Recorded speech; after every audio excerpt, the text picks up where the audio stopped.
Containers like these can have absolutely anything inside them. Could be household goods, could be plastic toys, could be absolutely anything.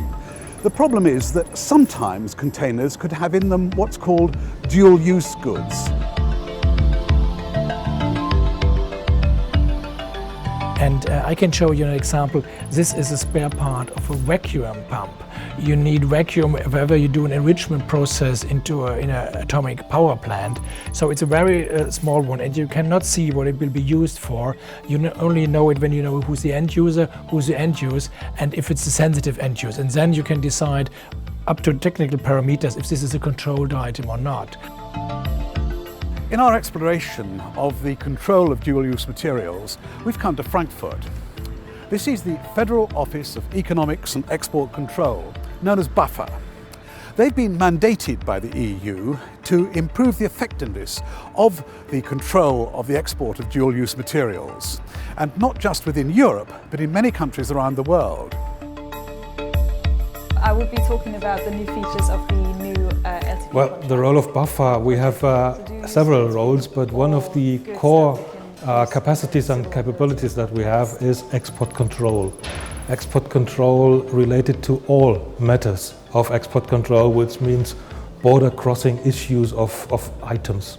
All European countries, so it's relatively hard. So to say we are a single window for all kind of exports, might it be dual-use items, military items, embargo questions, all the industry can come to our office and ask for assistance. Here at BAFA we are the licensing authority, that is all exporters of industry, equipment and armaments have to come to us to get an export license. As a work we are implementing for the European Commission. What we do here is get into contact with countries, third countries outside EU, and we work together with them in order to enhance and develop their respective export control systems. We have 28 different countries, from very large to very small countries, and also it's the export control area.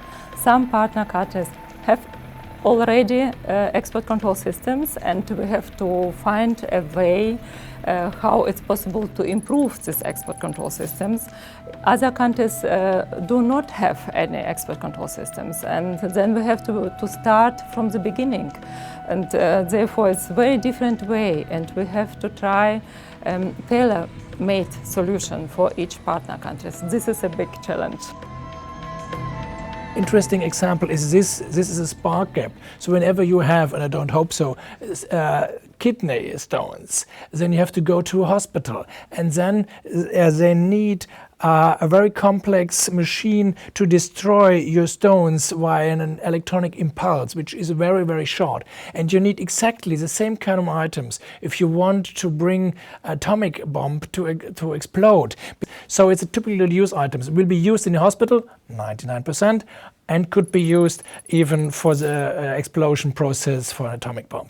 And it's hard to control it simply because if it comes to the customs, they don't know what it is. If it show it to me, I would say I have to ask my technical colleagues. This is a dual-use item. Listening in on those discussions, so it was a new kind of approach to a seminar for us. It was very interesting. The experts we involve in our outreach projects come from different areas. They could be from governmental experts, for example, or from academic sector and industry also. It depends on what we plan, what we do in partner countries.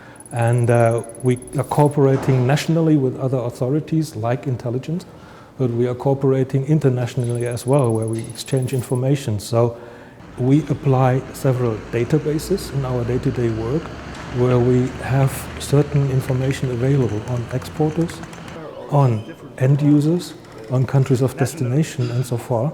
And we combine these knowledge that we have gathered in our database with the paperwork provided by applicants, and then we make a cross-check.